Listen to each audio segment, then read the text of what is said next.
The Nissan 370Z, a car that's been responsible for probably more pregnancies than we can count since its first introduction as a fair lady back in 1969. Today, it's larger than most engines, has been around the block quite a number of times before. This is true, but it still has looks and a sound that get your loins a-trembling. And this, the Mazda MX-5 RF.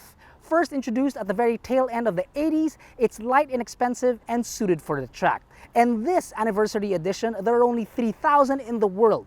Guess which number this one is? Its looks could jumpstart Niagara Falls if it ran dry, twice. And I'm gonna tell you why you should run, not walk to your nearest dealer and snag either one, or both really, and then hold on to them as if you're on the line with customer service in the Philippines, which is like forever. I'm looking at you, Cable.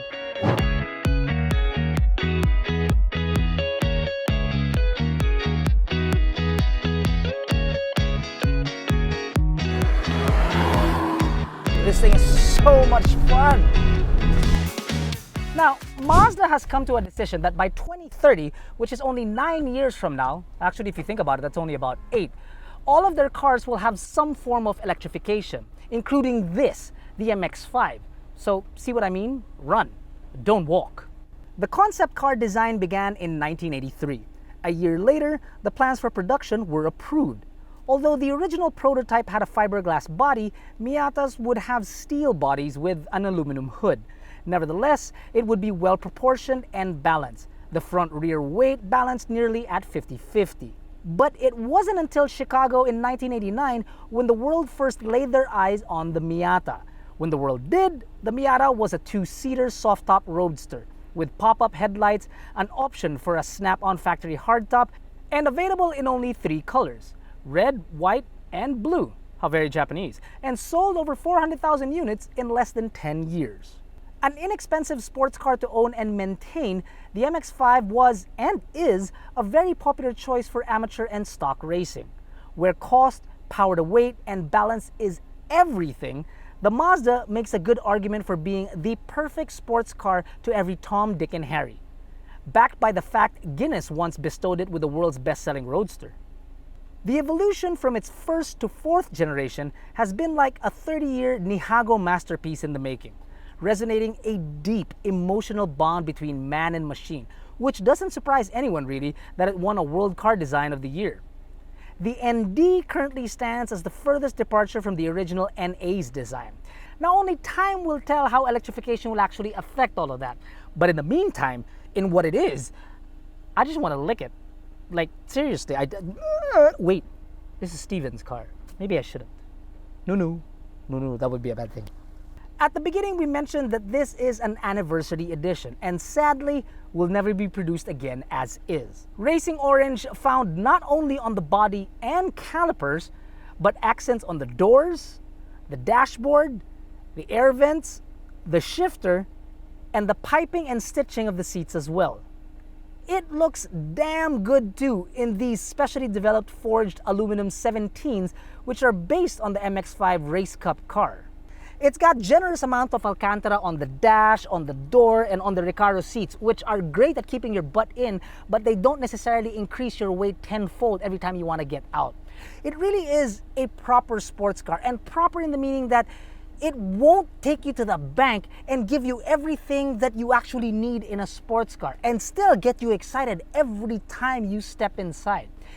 Think of it as owning a piece of history, or better yet, think of it as owning a car that probably sits in the same collection of the likes of, say, Ramon A.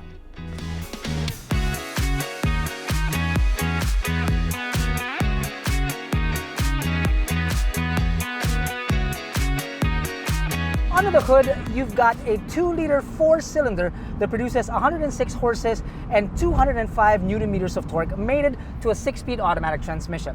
Now, purists will argue that it's not a real race car. Well, I beg to differ, because truthfully, you can pop this thing into sport, take off the traction control, bring it to a track, and well, you'd still be able to revisit lunch. For real. But for those that press the issue, there is a manual transmission available, and it even comes with a soft top, so it reduces the weight that much more. But to be honest with you, there is something just so sexy about a metal roof that retracts. It goes from ball gown to bikini in just a little over 10 seconds. It's so sexy. The general feeling of driving the MX-5 is that it is just so much fun. It truly is an absolute blast to drive this car. The second, which is, I guess, as relative and as important, is that you feel good driving this car. Also, you look good driving this car. Whether you're man, woman, them, married, single, whatever it may be, you will look and feel good driving this car. You could put E.T. inside this car, and that dude won't go home. Trust me.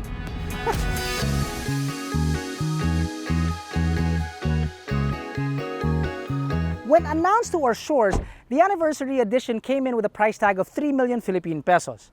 Unfortunately, it's now sold out. There were only 25 units and they were snagged immediately. And those 25 owners will definitely hang on to this like it's a piece of art because it will definitely increase in value to like priceless if you think about it. But that doesn't mean that you're out of luck. Quite the opposite, actually. You can still head to a dealer and pick up an MX-5 RF for just 2,265,000 Philippine pesos, which is actually a great price. Apart from the bits and bobs that make this the 30th anniversary, it's identical, mechanically and design.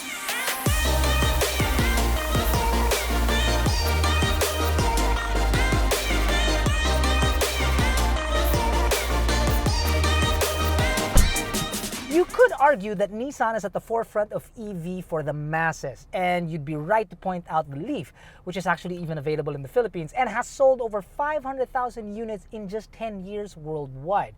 So it would be right just to forecast that their products would actually go in that direction.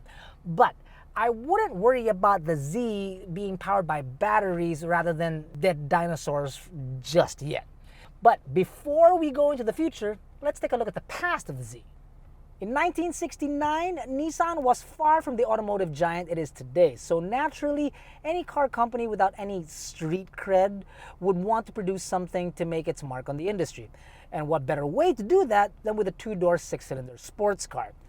The Fairlady Z was introduced in '69. It represented what Nissan can do, showing the world that they're to be taken seriously, and even breaking into the American market with a different name, the Datsun 240Z.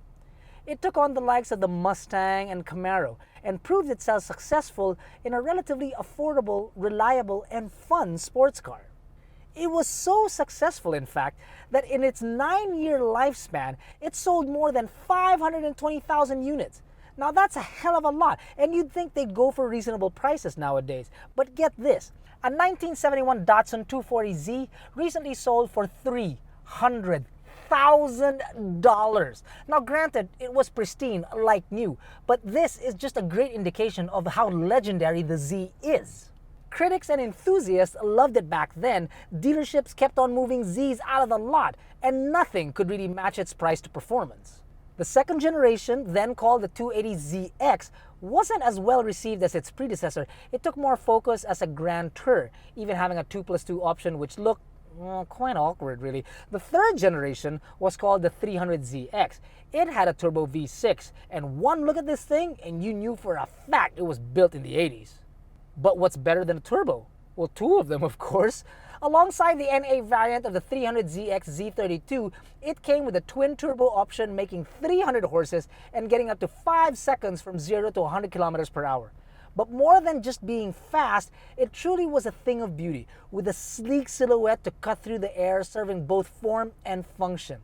It was so pretty, in fact, that Lamborghini asked Nissan, "May we please have the headlights of a fair lady? Oh, ho, ho, ho, ho, ho. A nice curves. Hoo, hoo, hoo, hoo." And after what we assume was an exchange of pasta and ramen, Lamborghini adopted the headlights to the devilishly good-looking Diablo. Granted, Lambo only really reached out to Nissan as a last resort since their own lights wouldn't make it in time for the Diablo's facelift. I still believe it's a testament of how good-looking the generation of the Z was. After 5 years of silence, Nissan introduced the 240Z concept at the North American International Auto Show. It was clearly a throwback to the original with a long hood and short tail. Then in 2001, Nissan showcased the Z concept, showing that the Z is here to stay, and it had its sights on big fish like the Porsche Boxster. And then a year later, the final 350Z was revealed. It had a 3.5-liter V6 and was very well received at the time. It made a big splash. It was an affordable sports car made by the Japanese, so much like the Miata, it was a hit with regular consumers and enthusiasts alike. It even had a spec series in North America like the Mazda. It was also a hit in a cultural sense, making appearances in the Fast and the Furious movies and many video games, most notably Need for Speed Underground 2. It became a sports car many lusted after because it was actually attainable. And after a few iterations here and there, even a convertible, Nissan felt as if it was time for an update. So then came this, the 370Z. Introduced in December of 2008, the 370Z, despite looking like a very extensive facelift, had many differences other than cosmetic from the 350. It was lighter, had a shorter wheelbase, and got an engine upgrade from a 3.5 to a 3.7 V6 that many love for its performance, but strangely some are torn because of how it sounds. I guess I can kind of pick up why people describe it as a dying elephant, but you can't deny that a V6 screaming to 7,500 RPM sounds much better than any regular four-cylinder. The 370Z, despite its age, is still quite the looker today. I mean, you'd be hard-pressed to find something from 2008 that still looks good this day. And back in 2009, Car and Driver magazine said, and I quote, possibly the best sports car on the planet.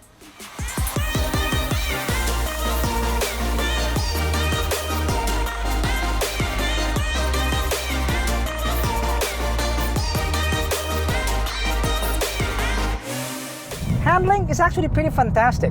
We did take this out on the track like we did the more well-equipped Nismo. Boy, did we have a lot of fun with that car. If you haven't seen the video, by the way, do check it out.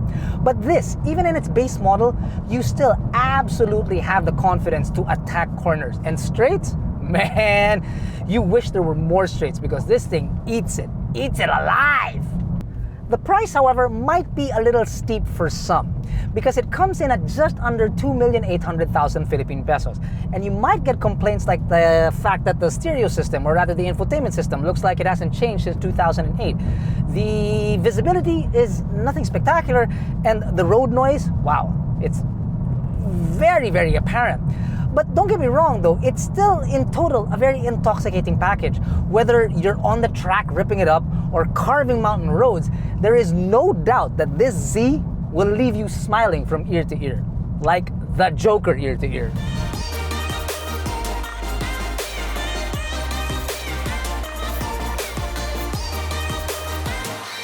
Now, it's no secret that the new Z is actually just around the corner. Petrol heads are already on their knees praising Nissan and thanking them for going against the tide of electrification with this two-door, 400 horsepower V6 gas-guzzling engine with a 6-speed manual transmission. Oh, yes. Oh, and it can only help that it's also drop-dead gorgeous. Against all odds, the spirit of the Z lives on, and you can be sure, even if it's not out yet, it'll be a classic. Change is inevitable. But change is good, and I'm a firm believer in that. For enthusiasts, however, the MX-5's future is a bit uncertain. They do have 8 years, so I'm sure they'll be able to pull it off. As for the Z, well, it may as well be the very last sports car that Nissan's ever going to create. That doesn't mean that they're done and dusted, though, because there's life in these dogs still. There's a reason why they don't make them like they used to as a cliche, because it rings true. And I'm pretty sure that we're going to be using those words to describe these cars someday. I guarantee it.